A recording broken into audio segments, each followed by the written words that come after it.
Once upon a time, there was an old donkey named Amos. Amos had worked his entire life carrying heavy loads and plowing fields, but now he was old and tired, and his owner, a farmer, no longer had any use for him. One day, the farmer decided to get rid of Amos. He knew that a nearby wolf sanctuary was in need of meat to feed the hungry wolves. The farmer saw this as the perfect opportunity to get rid of Amos while also doing a good deed.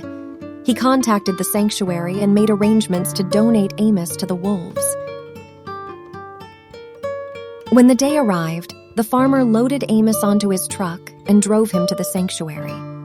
Amos was nervous and scared, but he didn't understand what was happening.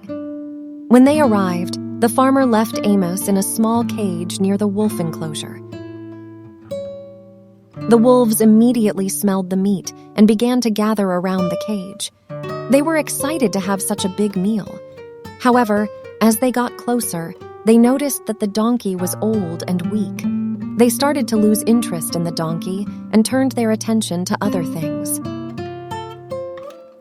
As the days passed, the wolves ignored Amos, and he became lonely and sad. He missed his old life and wished he could go back to the farmer's fields.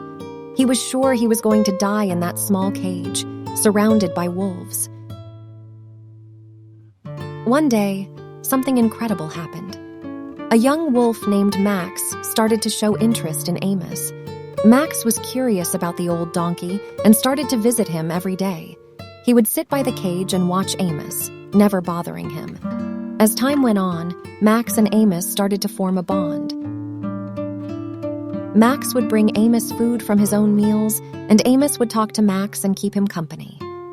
Eventually, Max convinced the other wolves to leave Amos alone and not bother him. Years went by, and Amos and Max remained the best of friends. The sanctuary staff was amazed by their friendship and would often bring visitors to see them. Amos had found a new purpose in life, and he was happy.